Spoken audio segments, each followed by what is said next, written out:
105. I lost count somewhere in there, so. Cameron, let me know when you're live.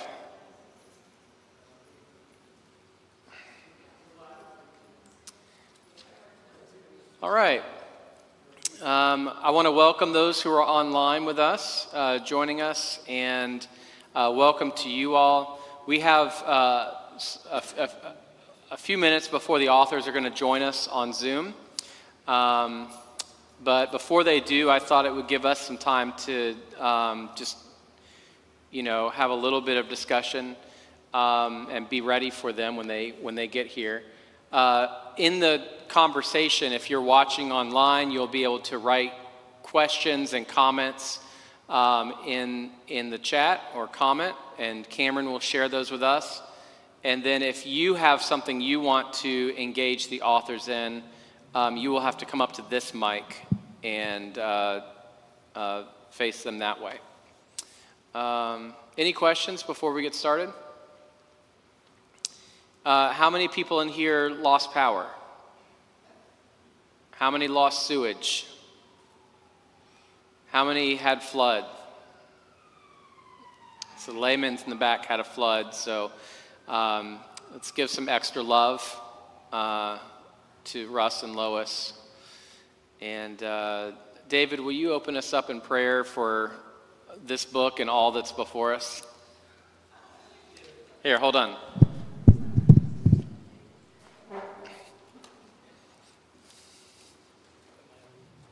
You will be on camera, yeah, back there. There we go. Oh, good crowd. Let us pray.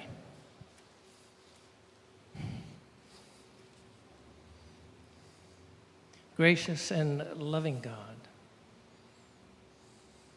you find us here in this moment, in this hour, just as you find us in each day of our lives, seeking, hoping, longing for ways in which love may abound,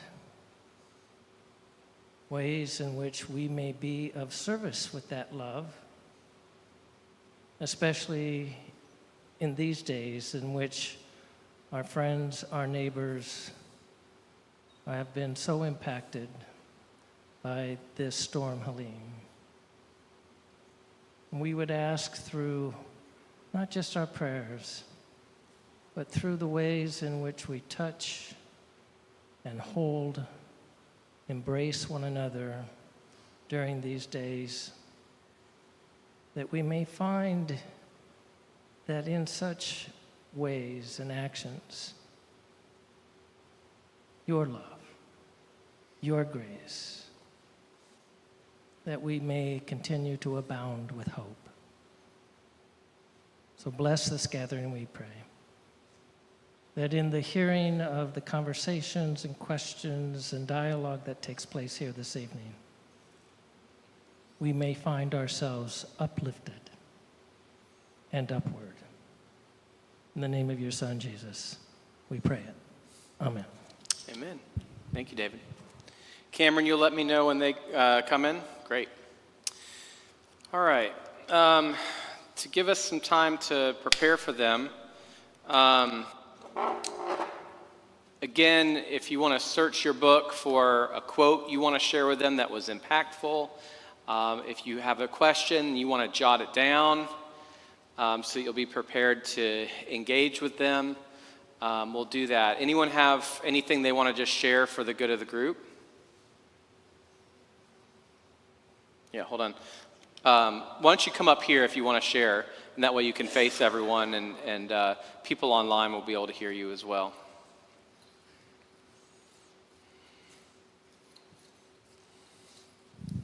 Well, I did the assignments as I was told, even though I was sick for two of them. And it was kind of interesting because I decided Sunday night I was going to read a couple passages or a couple of chapters. I ended up reading the whole book. It was 2:30 in the morning before I went to bed. And the second time that I read it, I got even more out of it.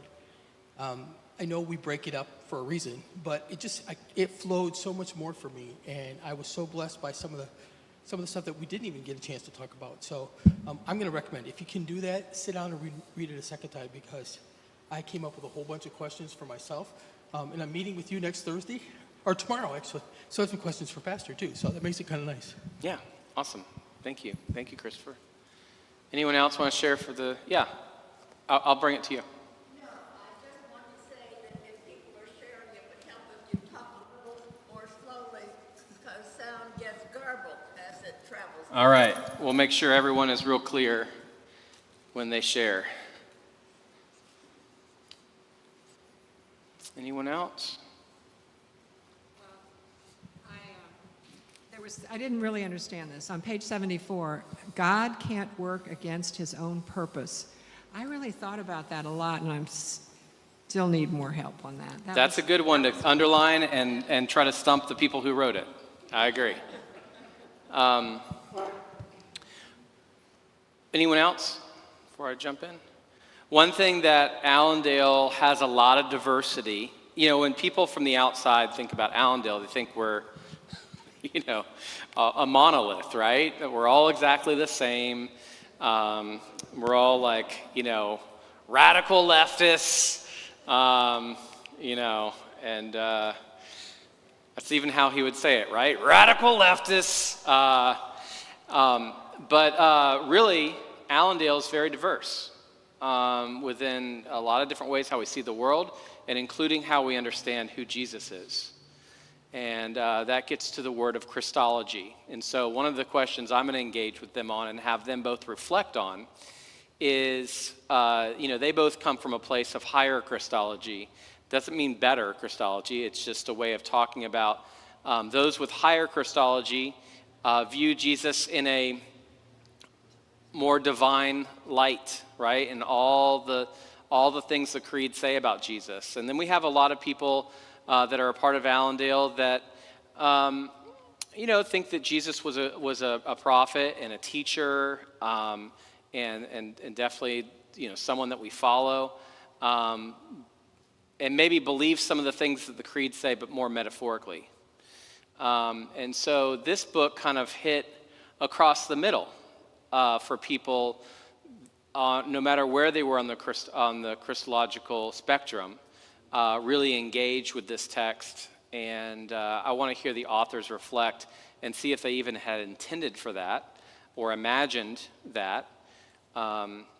They should be joining us in about 5 minutes. Either of them in yet, Cameron? Steve's in. All right, let's bring Steve on the screen.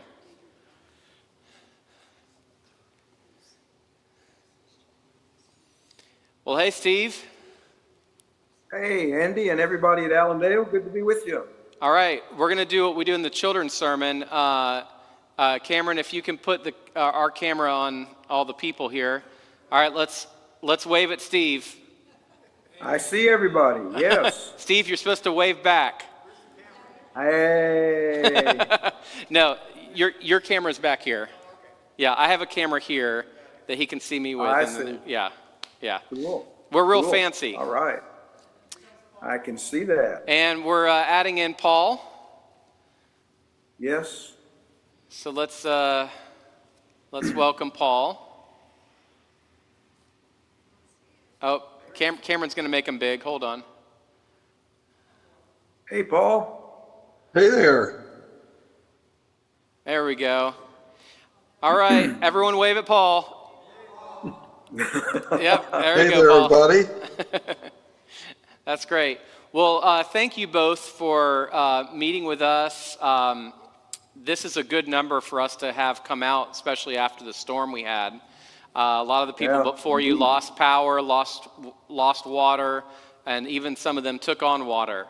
But first, let me just say, as a pastor, I'm grateful for both of you for the ways in which you poured your heart and soul into this book. Because it really, really, really touched people in a lot of different ways here at Allendale. And so from a pastor to two pastors and scholars, thank you both for your work in this. Thank you, Andy. Yes, thank you. Let's start with Steve and Paul, if you'll share a little bit about yourselves for the group. Go ahead, No, let's Steve. go in alphabetical order. Paul, why No, don't you go first? age before beauty. You go ahead, Steve. Age before beauty. Okay, well, I can't deny that, I guess. Well, everybody, you all had a chance, some of you had a chance to be present when I preached the opening sermon in this series through Zoom or actually through videotape. So, and Andy said a little bit about me. I'll start off with just saying I'm 76 years old, turned 77 in a few weeks. And since, I've got to think here, since about 1977, which would have put me at age 30, so what's that, 47 years ago, if I'm counting correctly? The Wesleys have occupied an increasing amount of my life. Along with Paul, who was already at Duke in the Divinity School, we had the privilege of studying with Dr. Frank Baker, and I'll let Paul say whatever about that he wants to. I had been sensitized to the Wesleys through previous education in college and in seminary. And in fact, it was a conviction of mine that the Wesleys needed to be recovered. This is 1975, 76. That actually became a call to go to graduate school. I had no intention of doing that. My plan was to be a pastor in Texas until I retired. So there was no one more surprised than I was when it seemed that my interest in the Wesleys was becoming vocational. And so that's what it's been. And I'll leave it at that. If you all have any particular questions about me, I'm happy to answer them, but I know we're not here to talk about ourselves. But yeah, 47 years. I had to add it up, Paul, to remember just how long it's really been. The only other thing I think I'd say quickly is that one of the joys of my life is that Paul and I now, 40-something years later, have been able to collaborate on this book. God only knows if we'll ever do another one together, but to make this one focused on Wesley, we've written some others together, but to make this one focused on Wesley seems like we've kind of come full circle in a very holy kind of way, very heart-touching kind of way, for friendship and for scholarship. Great, thanks, Steve. Yeah, Steve, my relationship with Steve has been one of the most significant relationships of my entire life. Janet can't hear what I'm saying, so I'll just... Paul Chilcote, it's always hard for me to know how to identify myself in just a few statements. I used to use the WWW, with the W1, the first standing for the Wesleys, and it has been my lifelong vocation, as is true of Steve, to work in this Wesley material and be shaped by it as much as studying it and trying to live it out as well. The Wesleyan way is a way that we both believe has so much to offer, not just to Methodists today, but to the whole church. And it's been a part of my vocational trajectory, I guess I would say, to try and get Charles Wesley out from under the shadow of John Wesley, the older brother. I am one of two brothers, and I'm the second born. So, I kind of align myself very easily with Charles as the younger of these two, actually three brothers, but so Wesley was the first. Second, women. I'd say the first half of my kind of professional academic ministry was related to women in the early Methodist movement, exploring that whole terrain at a time back in the 80s where it was totally unplowed ground. I mean, there was just nothing that had been written on early Methodist women. And that has also been a huge shaping influence in my life. I do have a family of 5 daughters. So both those dead women and the living women in my life are kind of profound influences. And my wife, Janet, is an ordained elder, as many of you may know, a member of the Florida Conference, now retired. And then the third W is world. We had the great privilege of serving as missionaries with our General Board of Global Ministries in 2 different settings in Africa. First in Kenya, and then in Zimbabwe, helping to found Africa University. And those are 2, again, just life-shaping foundational experiences in our lives.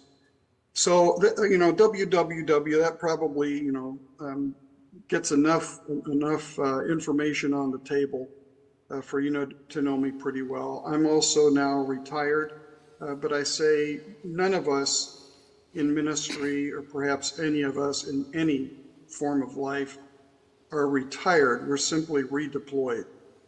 And a part of my redeployment has been this wonderful continuing relationship with Steve and a production material like that, which you've been studying. It is a real joy to be here with you.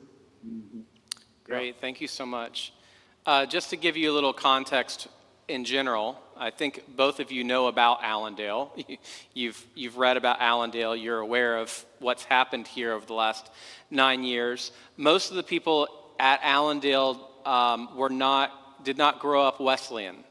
Most of them are coming to a church for one last try, or maybe to reconnect with their spirituality. As one person said, they came to church ready to have one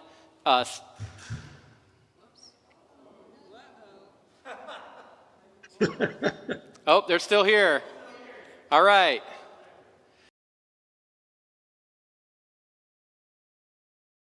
Missouri. And all right, we're back. Yeah, great. All right. Here we Good. go. All right, Oh. Cameron's getting our technology back and running. We just Oh, my goodness. and it made our power flicker. But anyway, Yes, sure. I was just describing that Allendale is a place where it's not your typical United Methodist Church. And the way we are most diverse is in our Christology. One of the things I think is remarkable about Allendale is we have people who believe every jot and tittle of the creed, and people that maybe believe stuff in the creed, but more metaphorically. And all those people are shoulder to shoulder in worship together, in study together, asking questions together, struggling together. It's kind of a very flat bell curve, our Christological spectrum here. And I've never found that at another church, and I'm really proud that we have facilitated that. Part of it comes out of our welcome statement, that no matter your background or belief, you are welcome here. And it's a place where atheists have joined because they want to struggle alongside us. I said, you're probably just more honest than others. Andy, just to let you know, we have your audio just fine, but we don't have a video of your room there. Great. We'll get that back up. No problem. Just wanted to make sure you knew what we were seeing. So if you could reflect a little bit just on how you imagine your book would be received by a congregation like Allendale that has a very broad spectrum. Can I take a shot at that first, Steve? Absolutely, Paul. Yeah. Yeah. Not too long ago, I was invited to draft the opening chapter of a book on Christology, actually, Christology in the Methodist tradition, and mine was on the Christology of the Wesleys. And I entitled it A Practical Christology. And maybe even my talking about that for just a few moments might be helpful. I think the first thing to be said about Wesleyan theology is that it is not dogmatic theology. Wesleyan theology is practical theology. And when I use that language of practical theology, what I mean by that is that everything that we are doing in that theological world, our thinking, our feeling, our acting, our whole person, what we're doing theologically is oriented toward the goal of love. So when I say practical theology, that's what I mean. So I think if that's your understanding of what theology is about, it's not getting doctrine right. It's not believing the right things. That, in fact, is not Wesleyan, although theology is very important to the Wesleys. But the most important thing is the way in which that doing of theology, and not personally or individually, but also in community, the way we do that in community is opening us up to deeper levels of love of God and love of neighbor and of everything else in God, including creation. So, that's what I would describe as kind of an expansive view of Christology. It's not limiting, it's not constraining. And I think it's that kind of theology. My point related to the book is it's that kind of theology that Steve and I were trying to communicate. Thank you. Yeah, let me add just a Yeah. little footnote to that and back out. Paul and I have been part of conversations at the publishing house, kind of where do we go after the splintering? And some of the folks there have joined in spirit with us to say, one of the most important questions is going to be, tell me why I made a good decision to remain United Methodist. So our book early on became part of the resourcing for that. Now that may seem like a strange answer to your question, Andy, but the answer in context simply means we anticipated that the book was going to serve a broad readership.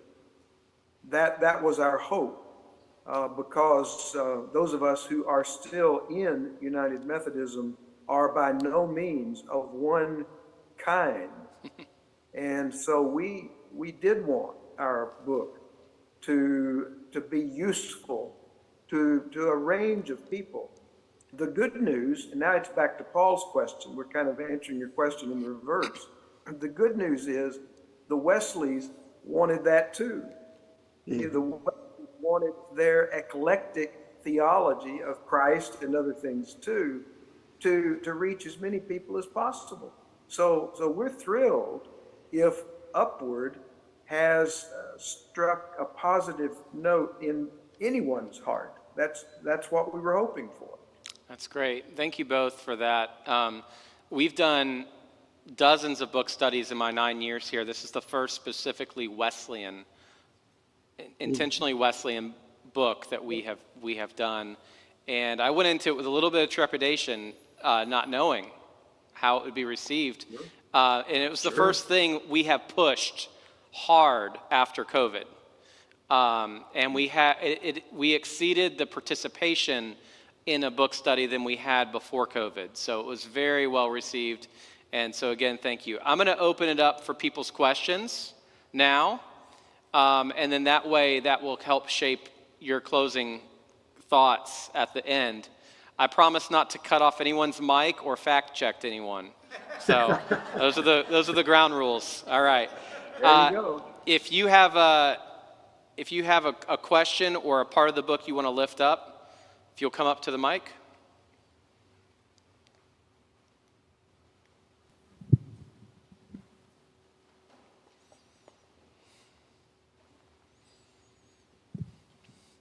And if you look straight ahead, they'll see you. Yeah, I see that person. Hey, how you doing? Hey there. Good, thanks. Wonderful. My name is Scott. Hold on one second. Let me hold your mic since you're a little taller. On page 109 in the introduction, you have like kind of 4 summaries of the 4 conversations. In the third one, you say, third, living the Wesleyan way means living holistically. The conjunctive nature of Wesleyan theology remains one of its greatest gifts. We believe that honoring non-duality in everything may be one of the greatest needs in our world today. Can you explain what you mean by non-duality? Why don't you go ahead and do that, Steve, and then maybe I'll say a little bit more about the conjunctive aspect of Wesleyan theology. Let me ask Andy so I can have it in front of me. I thought I went, He said page 109. 109, oh. and I'll just say in the whole introduction. the non-duality thing that you covered was probably the most talked about thing in our small groups. Well, page 109, I'm hesitating because I want to respond to the question in the context in which it was asked. Non-duality is a 109, broad concept. it's the third bullet on 109.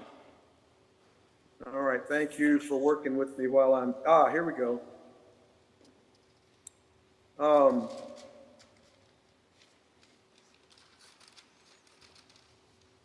All right, I'm reading it just to get my mind around it. I feel like Leonard Nimoy at a Star Trek convention when all the people were standing up in their Star Trek uniforms asking questions about the television series. And, Leonard Nimoy stopped them after about 10 minutes and said, wait a minute, y'all got to understand, I haven't watched these series. You all know more about this than I do. That's sort of how I feel. It's why I'm waiting a minute to get my mind around what the question is and where it came up in the book and that sort of thing. We mention non-duality and conjunctive theology in one point, that third point, and that is the way I want to try to answer the question.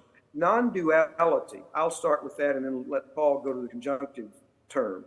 Non-duality in the context that we're using it here means that we are not trying to separate one aspect of life from another.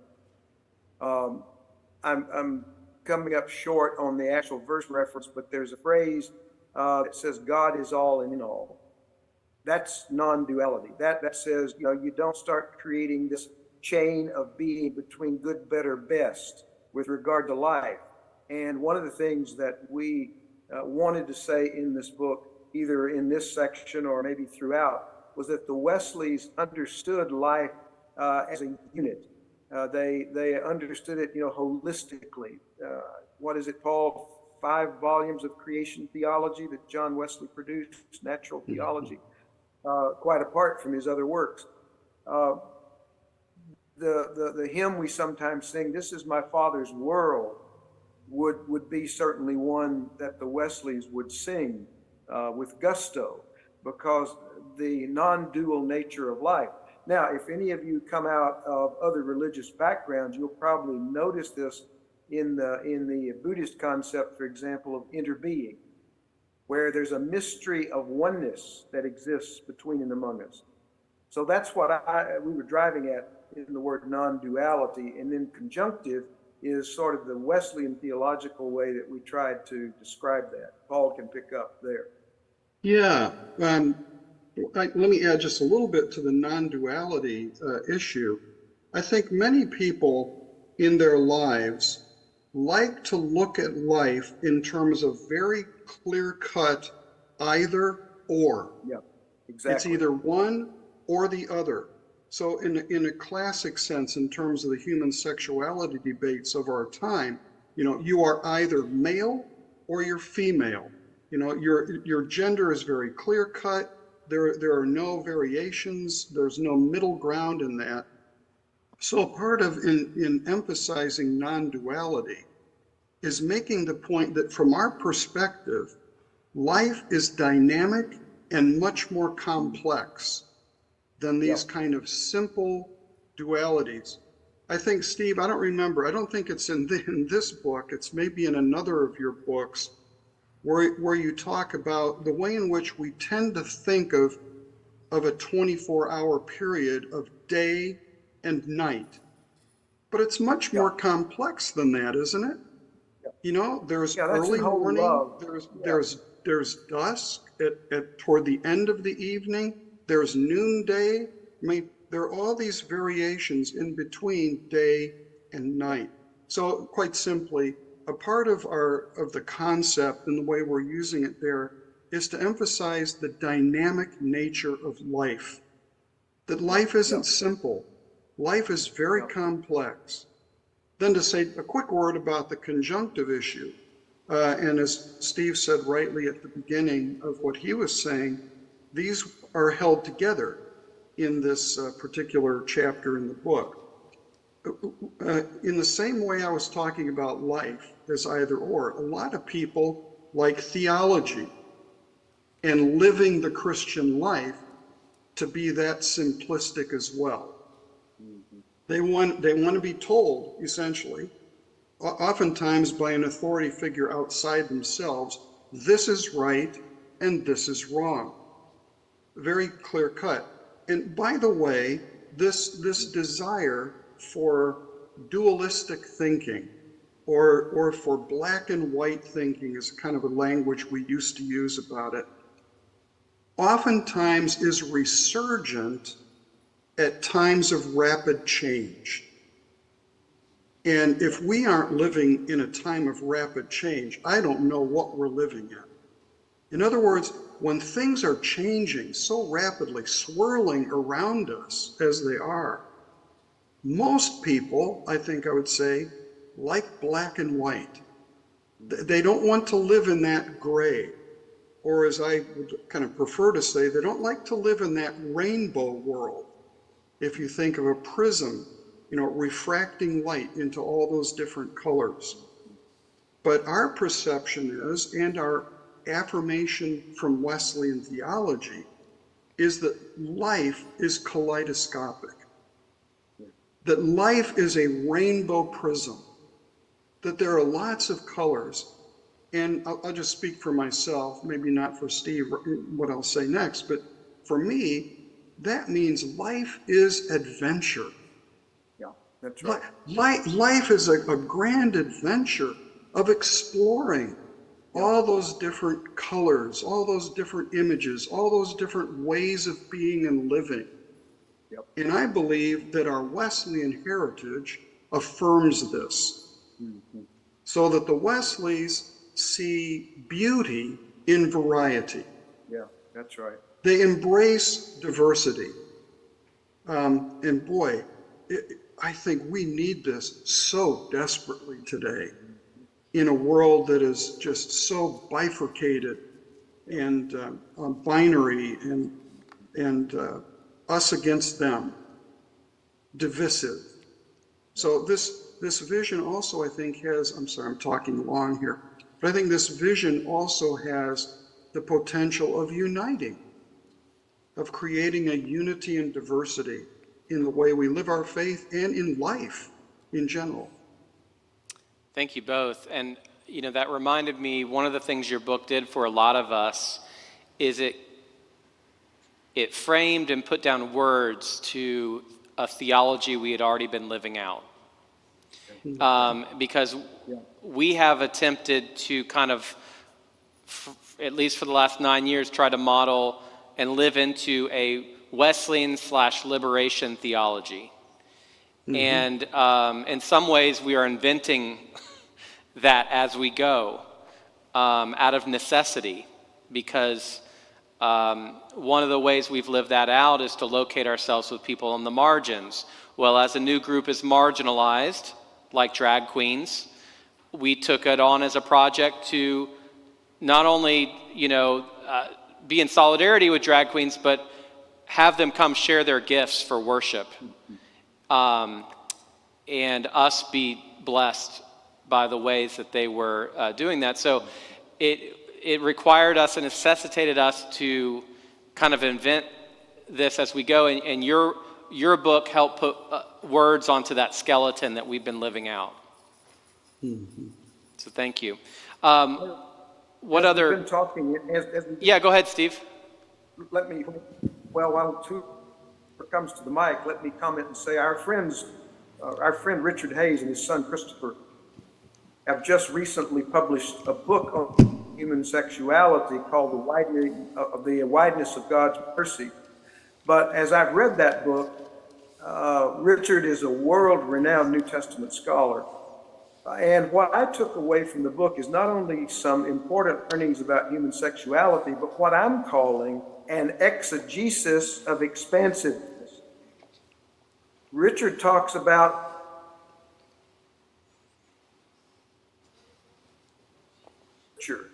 when you're breaking up, Steve. Steve, we lost you for a second. You said Richard talks about to Revelation. it becomes more inclusive as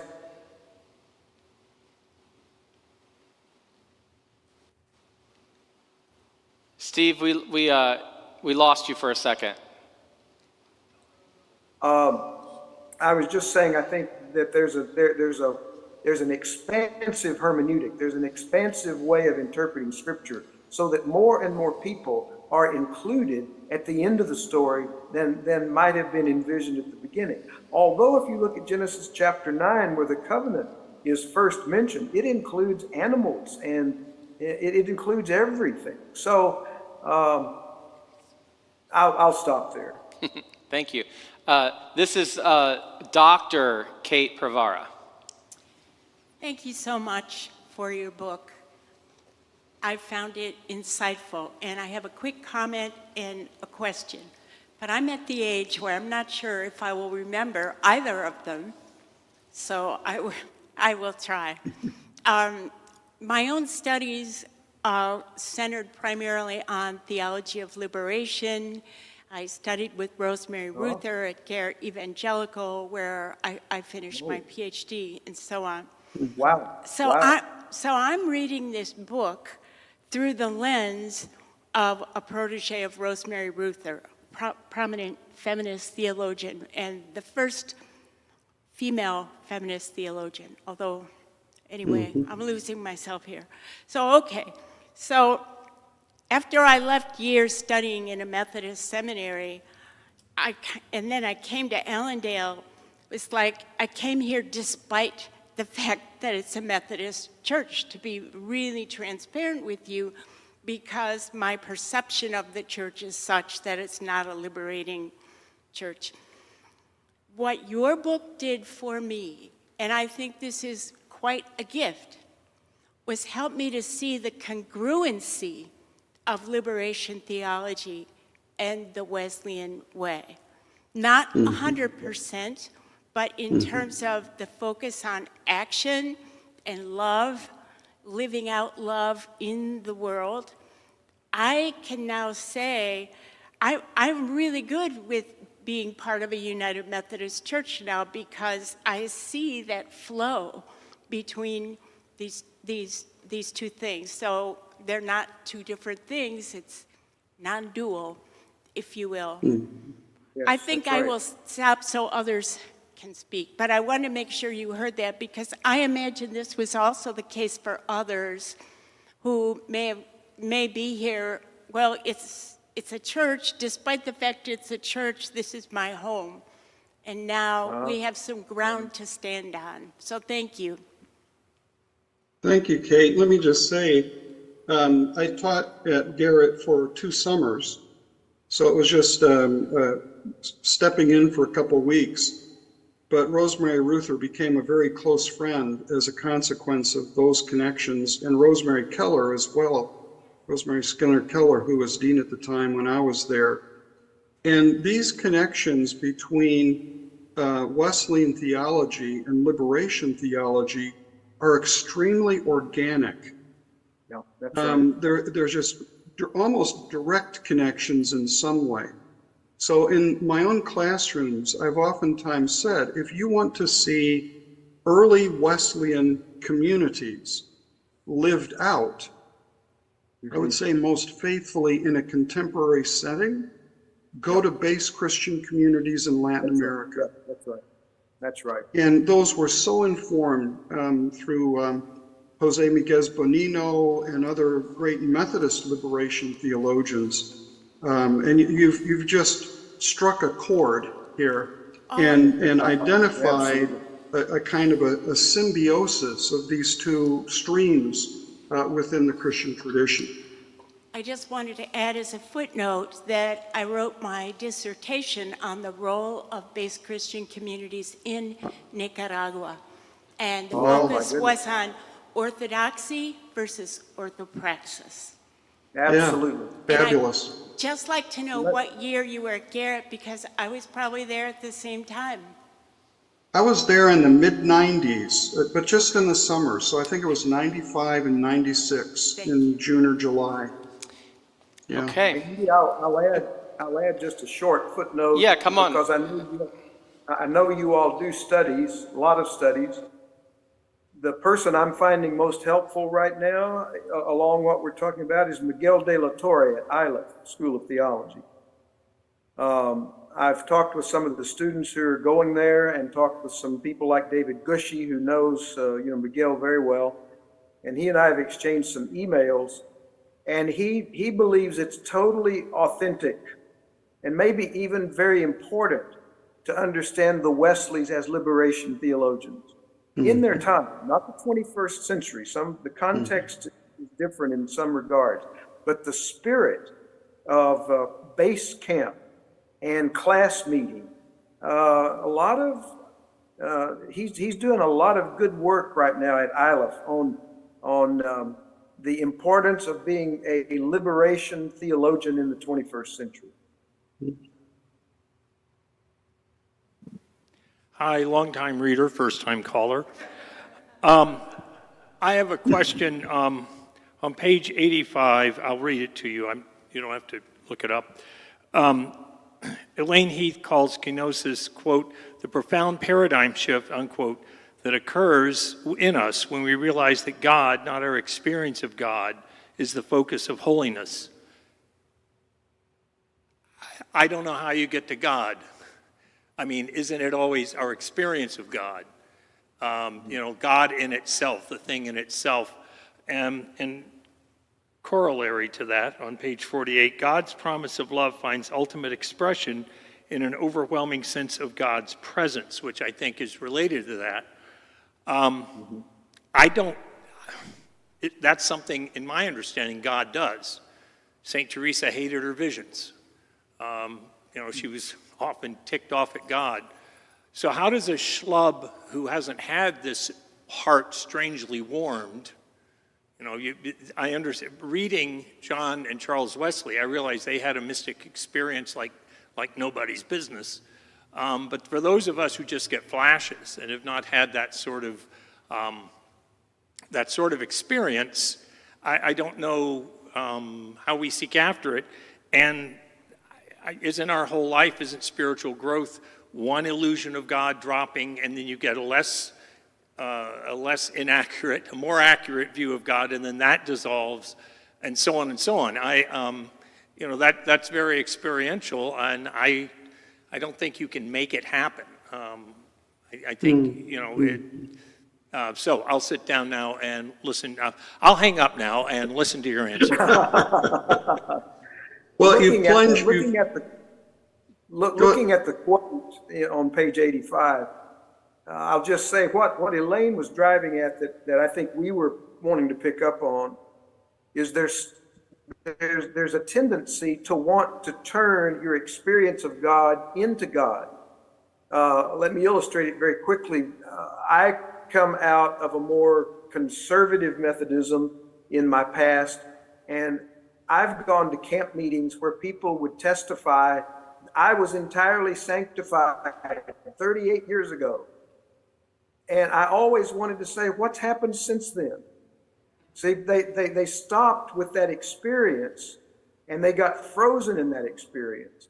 And so I think what Elaine is saying is that, yes, we do want whatever experiences with God that we have, but we hold them loosely because we're dealing with an infinite God in whose presence our experience is always incomplete. And I think that's the context that we were writing about, looking at it for the first time in a while. Some people want to say, yes, I was baptized when I was 7. I was confirmed when I was 12. I was born again at a revival in 1976. And all of that's true, but it's not final. And so even in the experience of God, we are still in search of God. Yeah, I was going to say that you've plunged us into fairly deep philosophical water. In terms of thinking about, is the experience God? Is God something objective other than the experience? Are they interrelated? And that is, in fact, quite a difficult philosophical trail. to follow. But in response to your question, how, I think you said for a schlup like me or whatever, and how do we, looking for God and just can't quite find God? I think what the Wesleys would say is immerse yourselves in those places where God has promised God will meet us. Now that's their theological conviction. But even if you kind of follow the advice in a sense, where would those places be? Well, one place is in prayer. God, the Wesleys would say, has promised to meet us in a life of prayer. In searching the scriptures, immersing ourselves in scripture. And that may be for some of you, not necessarily, I don't want to preclude other scriptures. Yeah, sure. Not necessarily the canonical Christian scriptures, but there may be other places. In fact, I'm convinced there are other places we can meet God just as definitively as in the Christian scriptures. Yeah. In having conversation with other people of faith, in hearing their stories, and finding our way into our own narrative in relationship with God.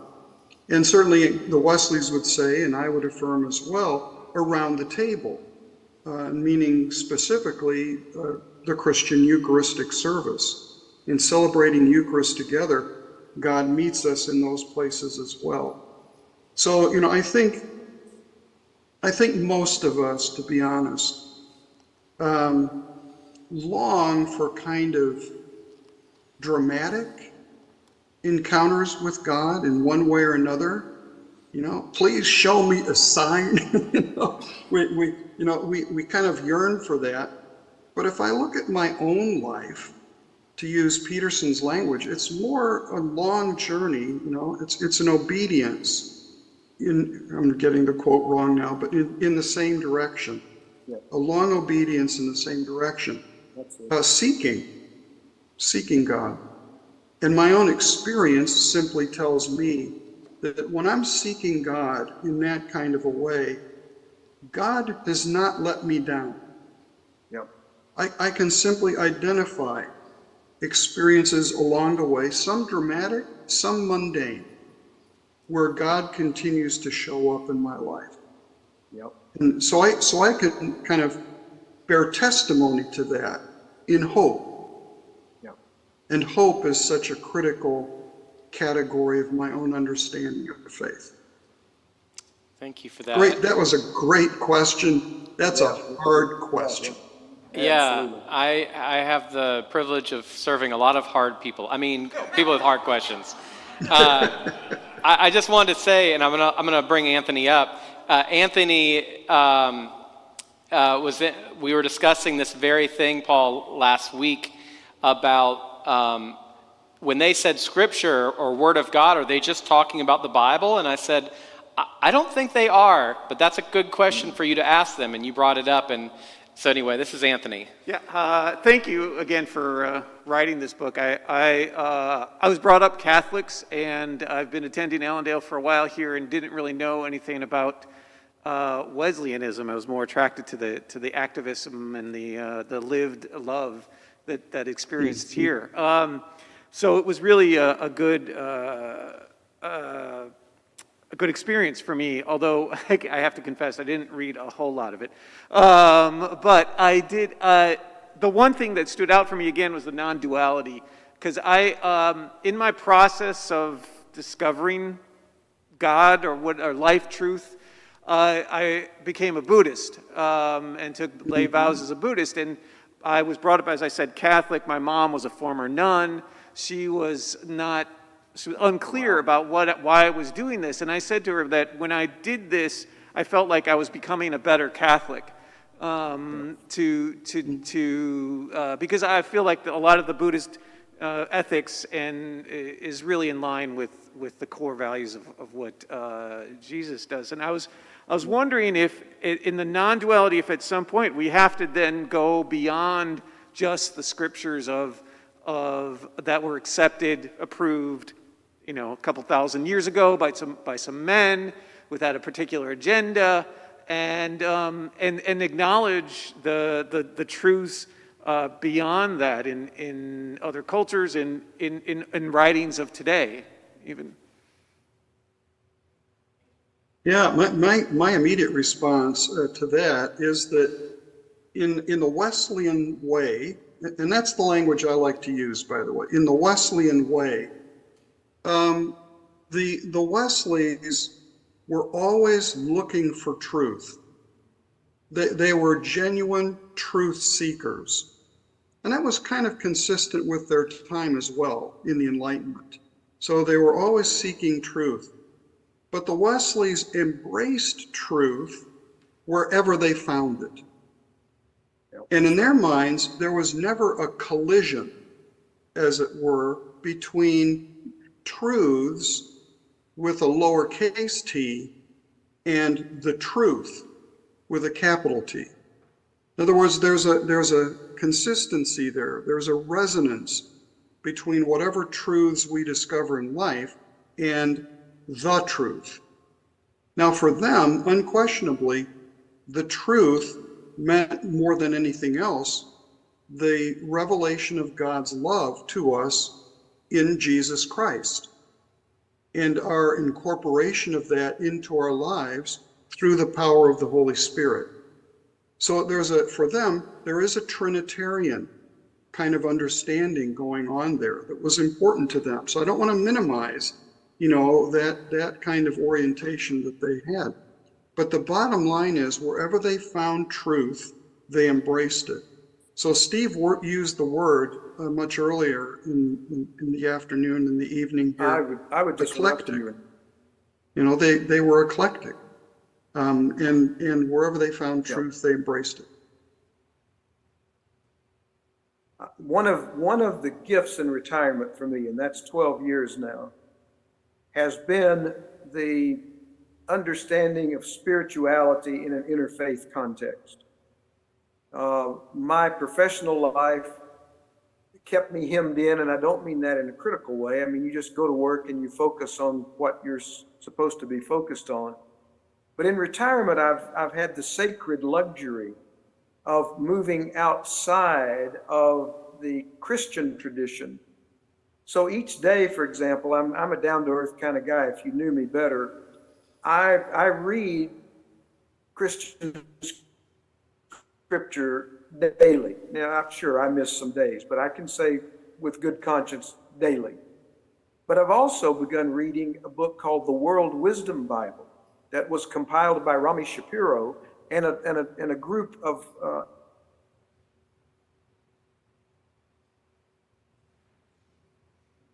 persons who organized the way, bring to that theme the texts from the world religions. And one of the most obvious things, apart from just the wisdom you get from reading it, is that these truths that Paul just was talking about, they are broader than the Christian scriptures. They are repeated in the other religions. This mind of God, this God mind, or whatever you want to call it, it's everywhere. And then I begin to work that back into my own Christian tradition, and I see, for example, a person like E. Stanley Jones, who's been very important in my life, who believed, and he got in trouble for believing that Gandhi was going to be in heaven. But he writes a whole biography about Gandhi, in which he says Gandhi's going to be in heaven. And then I start studying the life of Gandhi.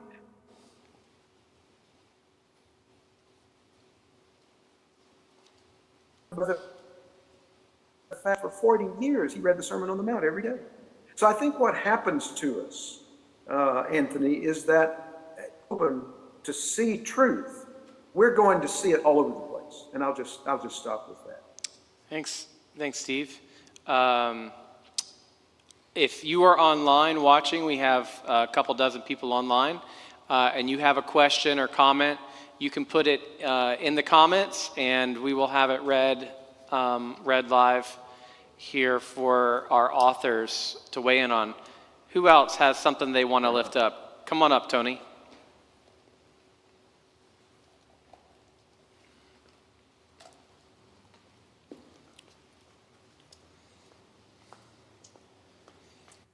You know, we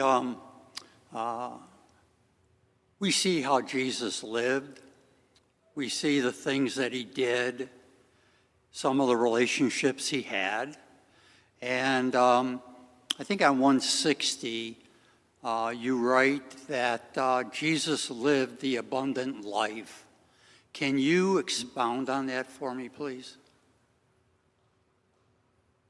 Yeah, I mean, just off the top of my head, I would say that I would myself, I guess personally, define that abundant life as a life that is oriented around a trajectory leading to goodness, beauty, and love. Those are three kind of historic ways of talking about creation. And in the Christian biblical account of the creation, so that God creates all things and their characteristics are goodness, beauty, and love. And so that our lives are a pursuit, in a sense, of the restoration of those three particular qualities. And it doesn't take us long, I think, you know, with war expanding and breaking out in the Middle East, with the rancor and the anger around our own political discussions here, to see that goodness, beauty, and love seem to be in fairly short supply in many places where you look into the human story and human life. So this is a process of restoration, a kind of a full circle dynamic of moving in the direction of the restoration of those qualities. That's how I would define the abundant life. And I think that's what Jesus was all about in his own life, both demonstrating through his life what goodness, beauty, and love look like. How that gets lived out in real flesh, real life, real time, real space, in a particular cultural context and history. That's what it looks like in looking at the life of Jesus. I want to, go ahead, Paul. Go ahead, Steve. Well, I just want to pick up on the love, which of course is the thing that you're going to be, I think, most known for in the years to come, is your writing on theology of love in the Wesleyan tradition. But when you get to love, you're at the jumping off point into the other 8 words that Paul uses to describe the fruit of the Spirit. So I would add those to the concept of abundant life. And the reason that I want to start there is because Jesus says he's come to give us abundant life. So you'd expect that he would be living it. And in the Christian tradition, when we say, what is Christ likeness? We often go to the fruit of the Spirit.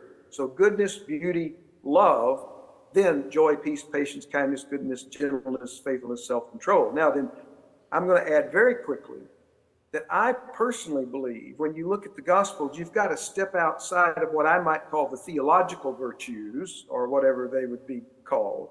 And you've just got to say abundant life is enjoyment. What do you enjoy doing? What makes you happy? And I think when you read the Gospels, you see that for Jesus, hanging out with his friends, spending time with people who others didn't spend time with, children and blind people. And I mean, you just let your mind go, and abundant living, it's back to goodness, beauty, and love again when you start nailing it down. But in the particulars, I would want to say in spiritual direction, and I forget who asked this question just a few minutes ago, I apologize for that, but my response would be, when you think about having a good time, what do you think about? That's part of abundant living. It just has to be. I've got a picture over here on my wall of a portrait of Christ called the Laughing Jesus. It was given to me probably 30 years ago. And I sometimes just come in here and stare at it because he's just cracked up. Something, the artist has just depicted him as laughing so hard he can barely catch his breath. To me, that's part of the abundant life as well. Yeah, I think a contemporary word for all of this is flourishing. What does it mean? What does it mean to flourish That's right. in our lives? And I just had a PhD student at Cambridge that I was working with who finished his PhD successfully on a Wesleyan theology of happiness. And I think it's really important for me to say that for the Wesleys, holiness equals happiness. Happiness, absolutely. And boy, that'll shake people up because they don't tend to think of holiness as happiness. And certainly there's a close connection in that with the Beatitudes. Blessed are those. It's that sense of blessedness and flourishing and abundance and not just for self, you see, but for others. Yep. For all and for all of creation, for creation to flourish as well as human beings in it. That's great. Thank When you. this has been years ago, but when I first looked at Wesley's explanatory notes on the New Testament, which is a translation of the New Testament with some of his comments, but he also makes some textual changes too. And one of those places is in the Beatitudes where he translates blessed as happy. Mm-hmm. Everything says happy are, happy are, happy are. And that's been probably 25, 30 years ago. That was a new find for me. And it's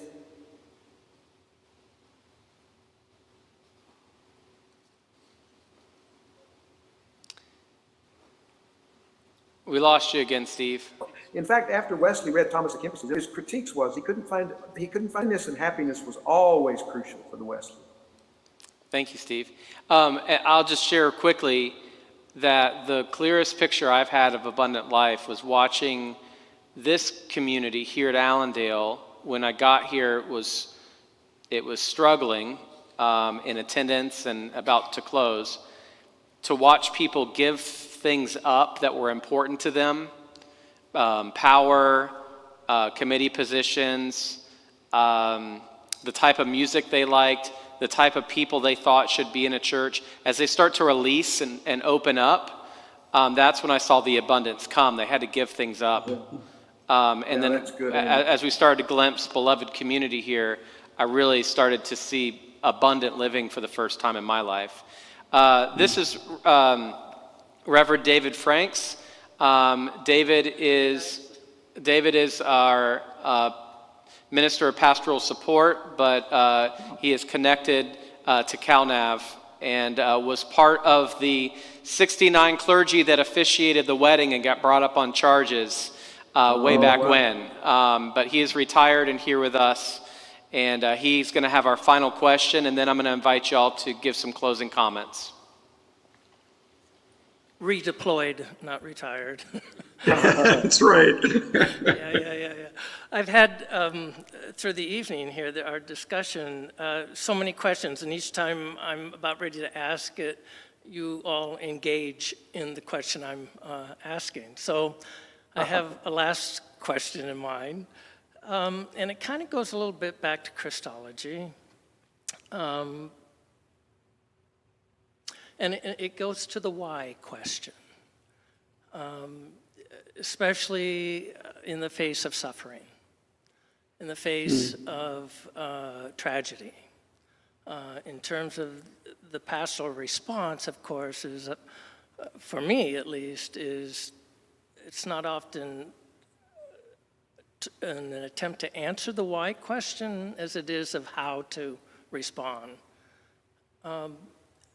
And I think Wesleyan theology is key to that in terms of how do we embrace and in that embrace delve into the love that is required and needed in the moment. But in terms of a triune God, in terms of being a quote-unquote creedal church, how do you think Wesley responds to the question of why? Why is there suffering? Why is there perceived evil in the world? So forth. I mean, we can go with Augustinian, you can go a number of different paths in answering that, but I'm most interested in how you think Wesley would answer it. Well, can't you get a harder question for that for us here right at the end? My gosh, it doesn't go any deeper or more difficult than that, does it? That is the question of our human existence, isn't it? What's the meaning of suffering? What's God's relationship to suffering? I'm moved, Steve, to not so much try to answer the question as to play the Wesleys off each other for just a second. Because I think John Wesley was really a hyper-rational person. He would struggle with the intellectual difficulties in that question. But I said right at the beginning, I've always tried to get Charles out from under John's shadow, and here's a great opportunity to do that. Charles turned his own experience of suffering in life into poetry. Yeah. So he was a phenomenal hymn writer, 9,000 hymns. But most of the most profound hymns, I believe, that he ever wrote never made it into a hymnal. And there's one in particular, and I wish I had it right in front of me, and I could read it to you here in this moment. And I won't be able to do that from memory. But he had a child named after his older brother John, who died of the smallpox at 1 year of age. And he struggled with that reality of potentially, he wrote the hymn before his child died, so he was still in that moment. Will he survive? Will he not? And poured out his heart and soul to God in this hymn. There are a couple lines, though, that I remember that are powerful still to me, because Janet and I ourselves experienced the stillbirth of our son. I told you right up at the front, I'm the father of 5 daughters, but I had a son who never made it into the light of day in this world. So there's something very personal and close to me in this. So in this hymn, Charles talks about Jesus blending his tears with our own. So what struggling with the issues of suffering and why do these things happen, having been a person who has suffered in that kind of a way, the thing that I want to hold on to is the fact that in those times of suffering, we need each other, and we hold on to each other, and we attempt to make our way through those difficult moments, but with the realization that Jesus blends his tears with our own, that we are never alone. None of you, I'll speak directly to you, none of you is ever alone in life. There is always a being, a presence, a God who is right there with you, closer to you than your own breath. This is my faith speaking. Closer to you than your own breath, who loves you with a love that you cannot even begin to comprehend. So I don't think I've avoided the question. I think I've just tried to address it from a very different kind of a perspective. And I love Charles Wesley for this. Yeah. Another way to simply put it is John Wesley never had children. Charles Wesley did. Yep. And that makes a big difference in their theology. Yep. Sorry, that was quite long-winded. I think I'm just going to say what Paul said in different words. I was not thinking about John and Charles coming at it from different angles, but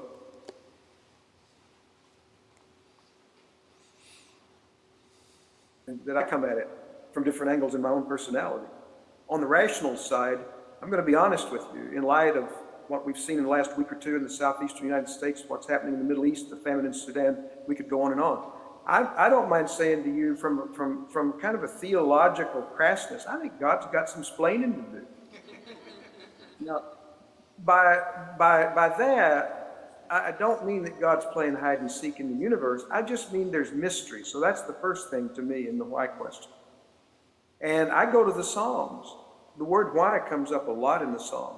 And sometimes the questions are not answered. And some of my questions are not being answered either, just as Paul alluded to. So I can feel the John Wesley part of struggle with the intellectual challenges that suffering produces. But I want to go to Charles also, Paul, although I wouldn't have said it this way, but I'm glad you did. My theology of why is not protection and preservation, because there have been people of faith and no faith, Christians, non-Christians, have been homes destroyed, lives lost. I mean, you just look around the world, God doesn't protect any of us, but God is present with us, blending our tears with his tears. Now, I got to also be honest and say, we don't always feel that. In the midst of the suffering, it may seem like God is a million miles away. My God, why hast thou forsaken me? If the Son of God hanging on the cross can say that, then so can I. I don't think Paul and I, either one, are trying to answer the question of why. I think we're trying to speak beyond words to profound experiences that we've had in our lives and millions of other people have had, in trying to blend on the one hand the unanswerable dimension of mystery with the comforting presence of grace. And somehow, when those two things are kind of the bumper pads on our bowling alley, we can still knock some pins down as we move through life. Thank you both, and thank you, everyone. I want to give you each an opportunity for some brief closing thoughts, and then want to have a time to thank you at the end. So which one of you wants, I guess you made Steve go first last time, so Paul, you're up first this time. Yeah, I was going to say I'll let Steve have the last word. First and foremost, it's just been a joy to be with you. Yeah. We celebrate the ministry there, and I don't just mean Andy in that. I mean the way in which you share ministry together, and the way in which he so carefully guides you as a good shepherd would, in terms of building community and living into, as you said, I loved your allusion a little while ago, Andy, to King's beloved community, helping you live into that beloved community. Yep. For me, that's what it's all about. There was one time when Steve and I were in the same church in Oviedo First United Methodist, and we did what we called theological forum together, where he and I would simply show up on a Sunday evening, I think it was, and put 2 stools out on the chancel area, and people just fired questions at us. And some of that was tough. It was the middle of a Gulf War, I remember, and people had just real serious, honest questions about life and the church and faith and God and what do we do with all of this. So this kind of an afternoon, evening, for me, I just want to say to you, is life-giving. Yeah, it is. When I hear your questions that are honest and deep, and some of them very difficult, boy, that just brings me to life. Because it says to me, there are people here who are serious about life, and can experience that. If we were able to be there with you, I think in person, you'd see the comic side of Steve and me a whole lot better. We do have I think a comic chemistry that's a lot of fun. But to be able to have fun together and explore together, and as I think I said earlier, view life as adventure. So I thank God for the adventure that you are on together. And it's just unbelievably personally gratifying that you made the decision to use our book, Upward, as a vehicle to try and get you there. So thanks for the opportunity to be with you. Well, I would want to say everything that Paul has said, so rather than repeat what he said, I'll just say it this way. If Jeannie and I lived near you, Allendale would be the church that we would attend. And I say that because when you put it all together, at least what we see from afar, and we know there are always dynamics and struggles that don't show up, that some of you know about that Paul and I would never know about. But when we, and I think I'm speaking for Paul too, when we look at your spirit and your intent, we say, that's a community I'd like to be a part of. You can call it beloved community or Methodist fellowship, whatever you want to call it, but it's attractive. And I pray that your use of our book will increase your confidence that what you're attempting to do is first and foremost in keeping with the gospel. But then secondly is in keeping with the tradition that's, you know, on your church sign, United Methodist Church. As I said at the beginning, our book is part of a resourcing of trying to answer the question, did I make a good decision in staying in the United Methodist Church? We think we have made a good decision, and we think we can back that up with some facts, and this book was one way of trying to do that.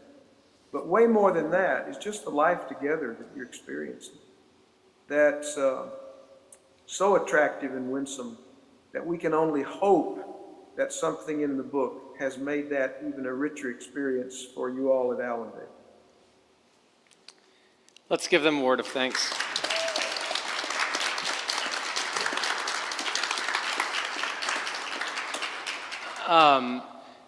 As a token of thanks, we are going to be making a gift to the Ministerial Education Fund because I know both of you, your center and your passion is with seminary students. And so we're going to make a gift in your honor to the Ministerial Education Fund. So thank you again. My closing words to you, one of the things that I think was most impactful was your intentionality of sneaking in movement 4 and leaving it open-ended. And that, you know, we were able to claim that we are a movement 4 church and that we know it's our responsibility now that we know this legacy that we're carrying and living out in this expression in this location, that we are charged with going and living out movement 4, not for Wesley or for the sake of the United Methodist Church, but for God's children and all of creation. And so thank you for that challenge, for that framing for us. It's really given us a very good direction of how we're going to move forward. Thank you, Andy. Thank you, Andy. Great to be with you. All right. Are they free to email you other questions? Oh, sure. Absolutely, anytime. Okay, great. I'll make sure everyone gets your email, and you can pester them with more questions. Thank you so much for the gift of this book, and look forward to talking more later, okay? Absolutely. Thanks, yes, Andy. Sir.